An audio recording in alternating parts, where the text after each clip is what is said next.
내게 소망을 주셨으니 내가 영광의 주님을 바라보면 앞길 막힌 듯 두려우랴. 나의 놀라운 꿈 내가 믿는 것은 장차 큰 은혜 받을 편이. 나의 놀라운 꿈 정녕 이루어져 주님 얼굴을 뵙게 되리. 세상 인심은 나날이 변하여도 나는 내 믿음 지키리니. 인생 살다가 죽음이 꿈 같으나 오직 내 꿈은 참되리라. 나의 놀라운 꿈 내가 믿는 것은 장차 큰 은혜 받을 편이. 나의 놀라운 꿈 정녕 이루어져 주님 얼굴을 뵙게 되리.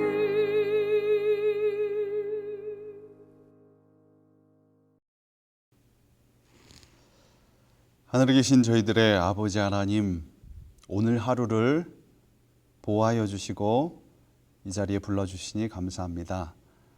오늘 저희들이 부르는 찬양과 또 기도와 함께 나누는 말씀이 우리의 심령을 소성케 하여 주시옵소서.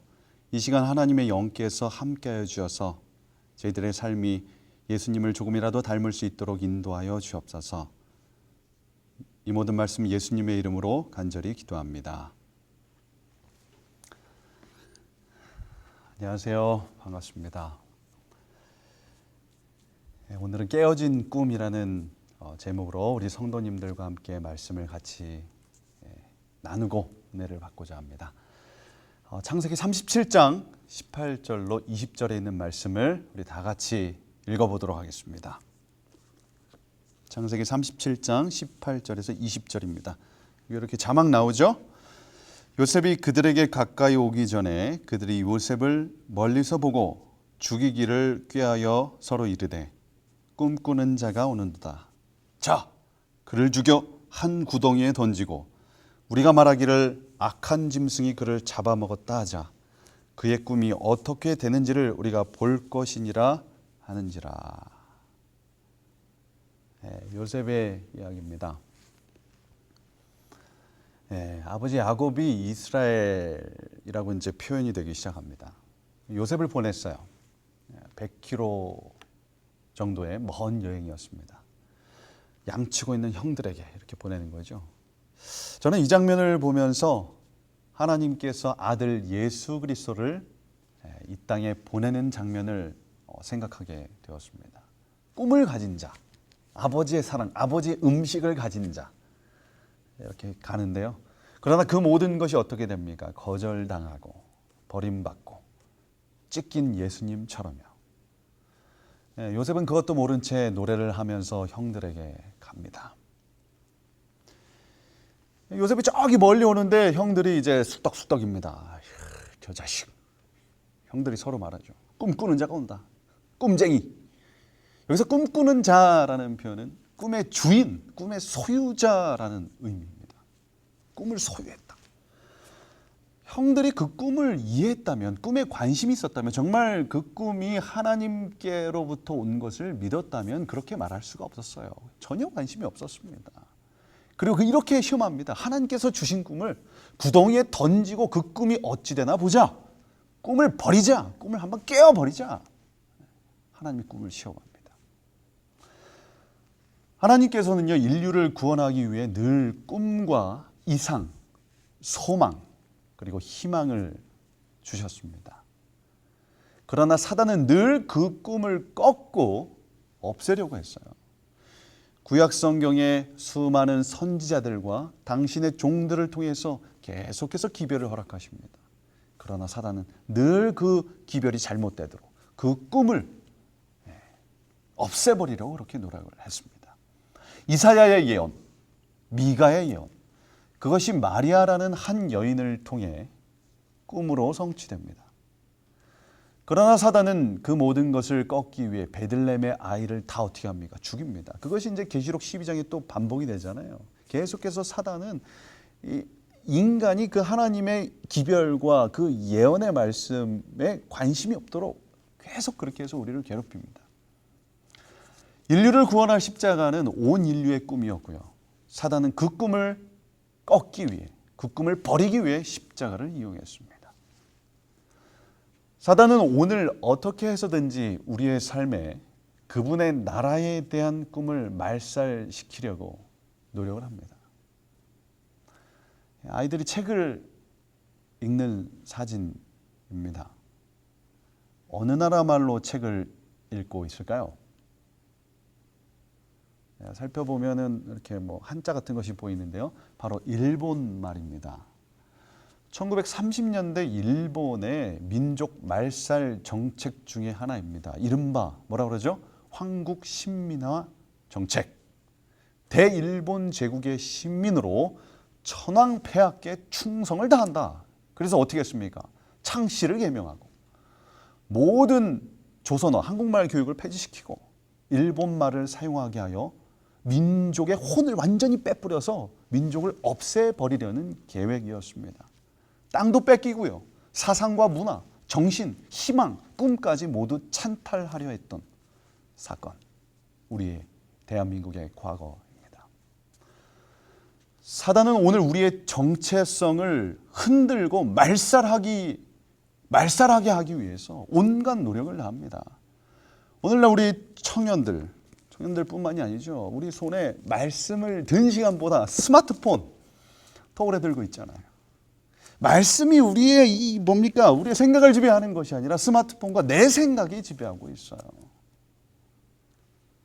우리의 꿈이 당신의 나라에 있는 것이 아니라 하나님 나라가 임하여 주시옵소서, 주의 재림이 이루어 주시옵소서라고 기도하는 것이 아니라 이 땅에서의 성공이라고 그렇게 우리는 계속해서 생각합니다.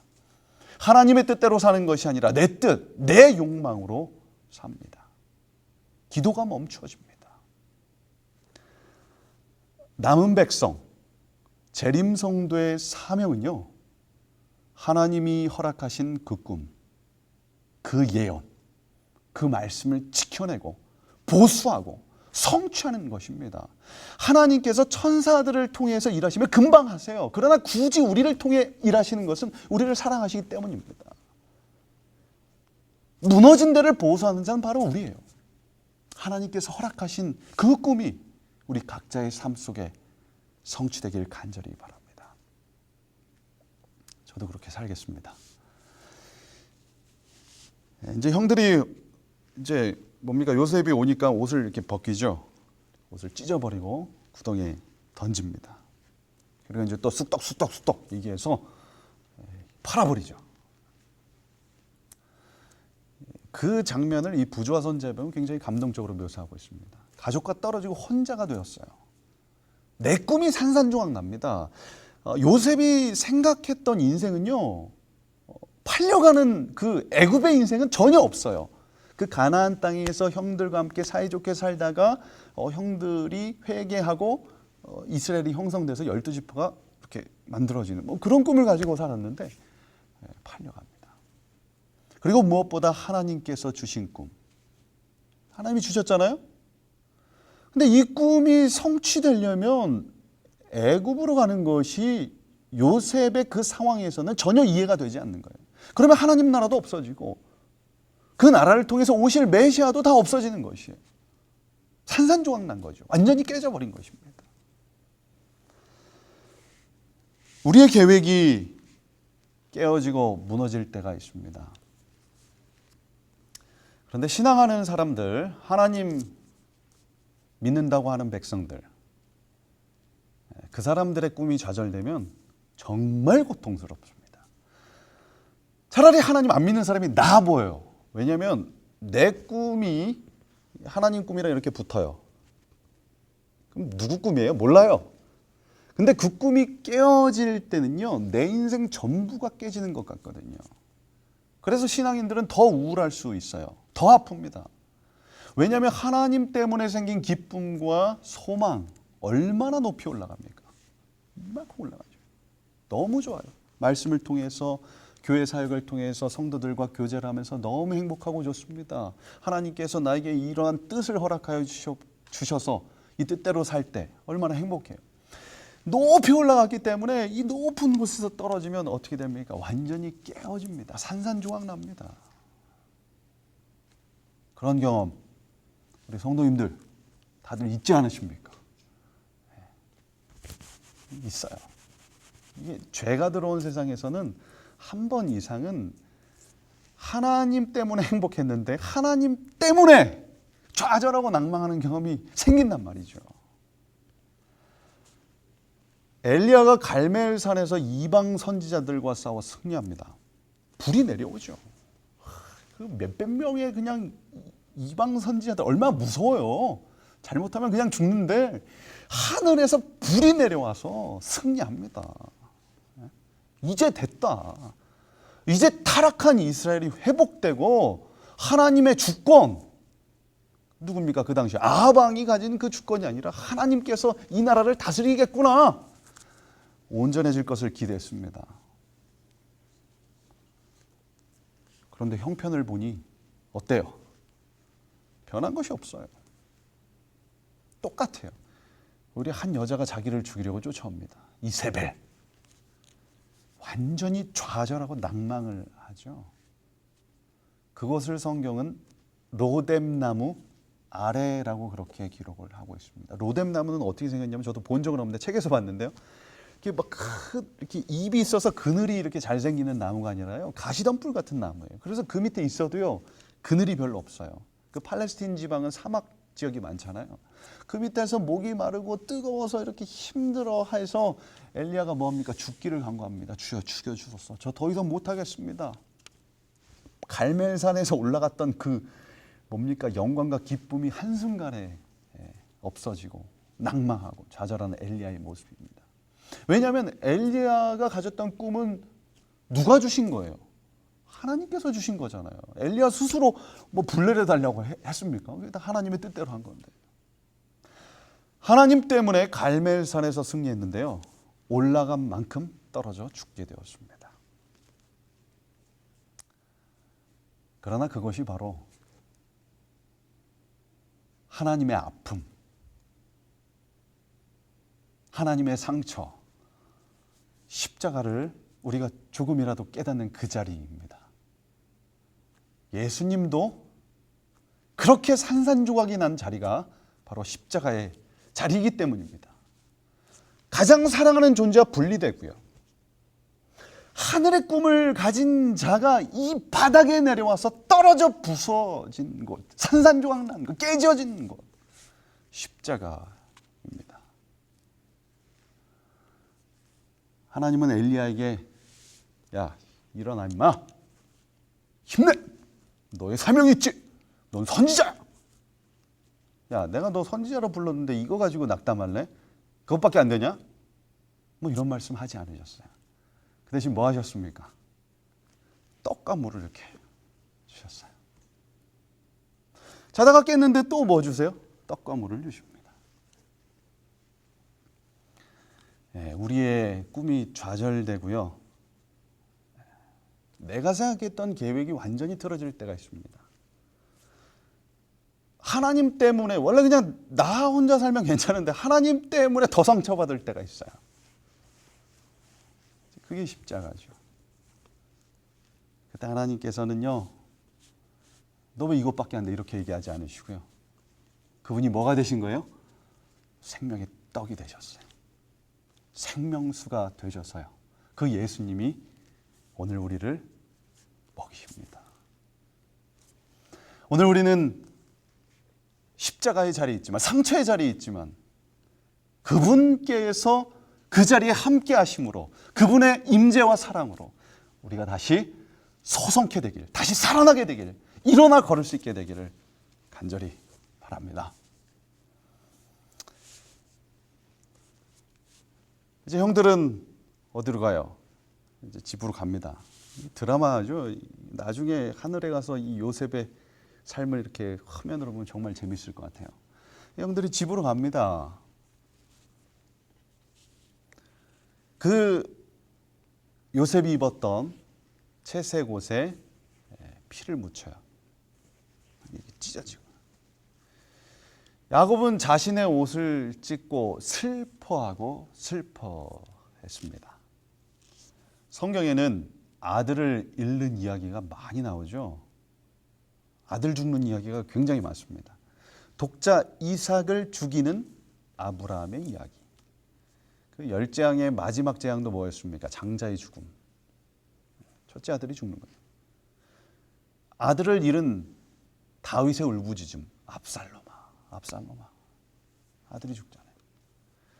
성경은 아들을 잃은 슬픔이 가장 고통스러운 것으로 표현합니다. 그것이 바로 죄의 아픔이기 때문입니다. 아들을 잃은 그 슬픔, 우리 영상으로 잠깐 보시겠습니다.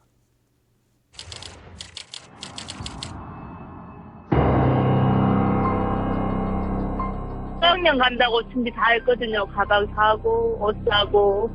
갔다 올게 웃으면서 가는 인사가 마지막 인사가 돼.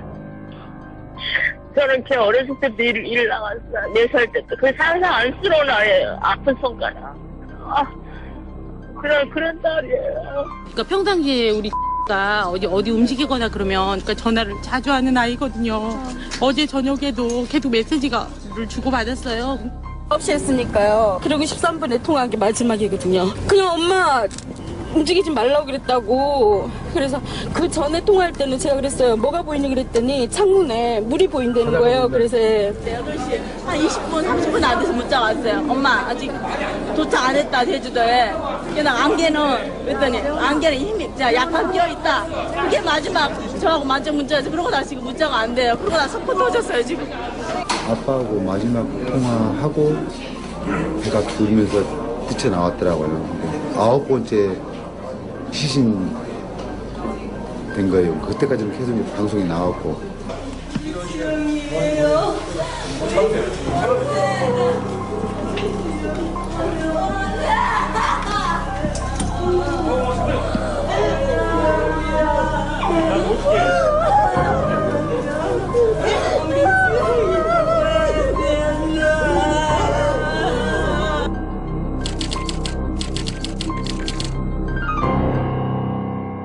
또 애들 학교 보낸 걸 후회하고 정말 이 나라라는 것을 믿을 수가 없고 제 아들이 너무 보고 싶습니다. 2학년 7만 수가 얼른 오라!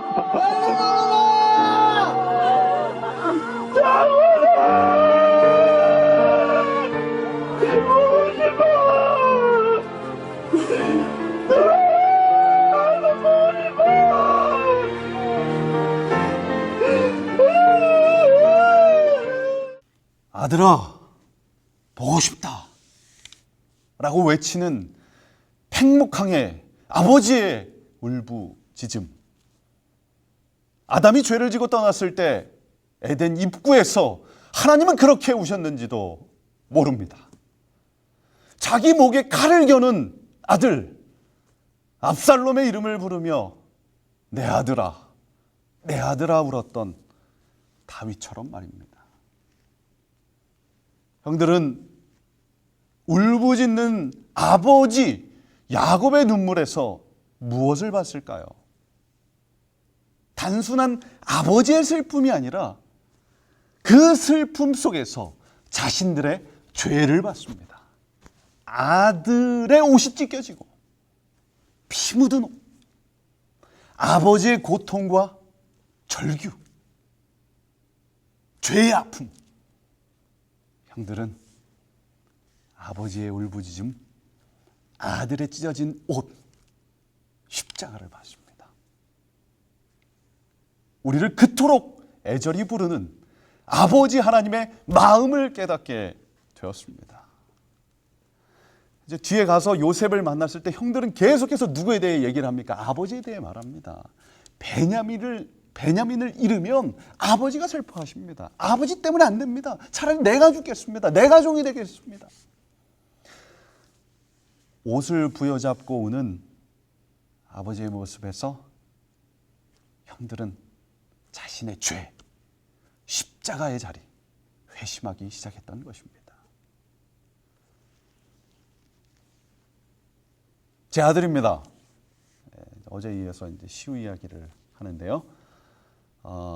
무엇을 하고 있는 장면일까요? 무엇인가를 시청하고 있습니다. 저희 집에는 TV가 없어서 가끔 이제 컴퓨터로 아이들이 보는, 저희 아버지가 아시면 굉장히 슬퍼하시겠지만 저희 아버지는 저 어렸을 때 이런 거 절대 보여주시지 않으셨어요. 뭐 TV도 없었거니와.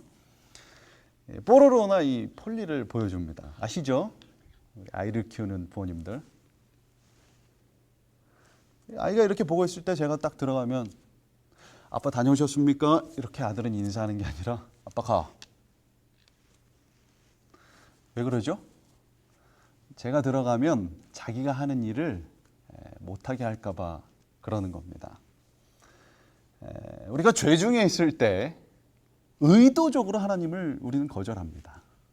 죄를 지을 때 하나님 뭐예요? 오지 마세요. 저 죄 짓겠습니다. 내 마음대로 하겠습니다. 내 뜻대로 하겠습니다. 내가 하고 싶은 거, 내 욕망대로 하고 싶은 거, 내가 보고 싶은 거 계속 보겠습니다. 하나님을 거절하고 의도적으로 우리는 기도하지 않습니다. 그 순간 기도해야 되는데요. 기도가 잘 나오지 않아요. 어느 날 저희 집사람이 문자를 했는데요. 시우 좀 와서 시우 좀 구원해 주세요라는 문자가 왔습니다. 시우가 이제 어린이집을 갔다 오면 4시 반이에요. 그때부터 이제 저녁 먹기 전까지만 한 30분 정도 폴리를 시청하는데, 뽀로로를 시청하는데, 그날은 이제 또 본다고 또 때를 쓴 거예요. 엄마 또 보여주세요. 엄마는 이제 둘째 아이를 키우냐고 너무 힘들어요. 이 시우를 보는 게. 그래서 지쳐서 그냥 언제까지 보나 그냥 뒀어요. 그 문자를 보고 제가 부랴부랴 집으로 갔어요. 집에 들어갈 때가 10시였어요.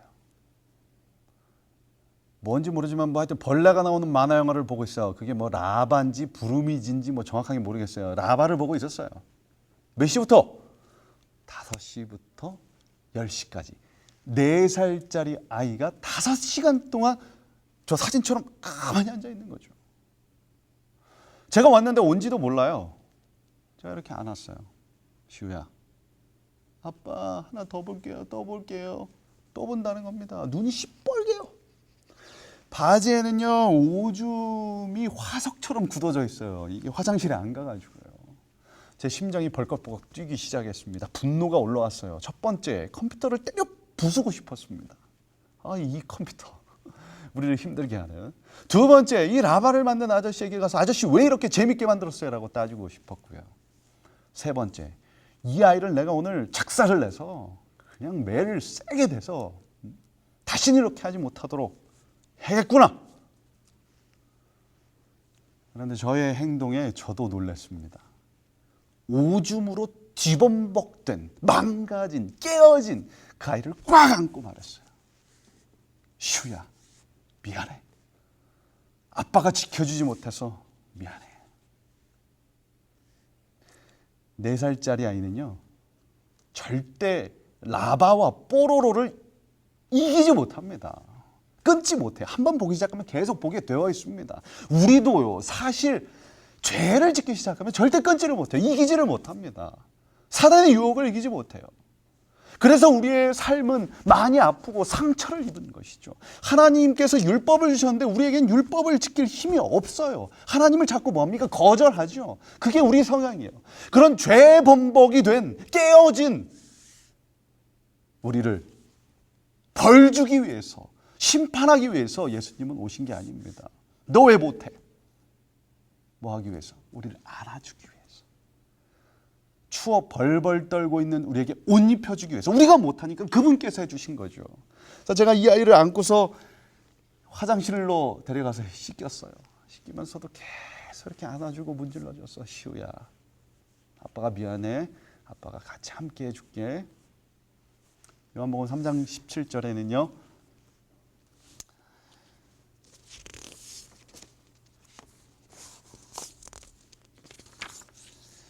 하나님이 그 아들을 세상에 보내신 것은 세상을 뭐 하려 하심이 아니요? 심판하려 하심이 아니요. 그로 말미암아 세상이 구원을 받게 하려 하심이라. 요셉이 팔려가는 날, 요셉은 아버지와 분리되는, 사랑이 깨어지는 십자가의 경험을 하였고, 야곱은 아들을 잃은 슬픔으로 십자가를 경험하였고, 형들은 아버지의 울부짖음 그 속에서 자신의 죄를 깨닫게 하는 십자가를 경험하였습니다. 십자가는요, 우리의 꿈, 우리 각자의 계획이 깨어지는 자리일지 모르나 하나님께서 허락하시는 꿈을 시작하는 장소입니다.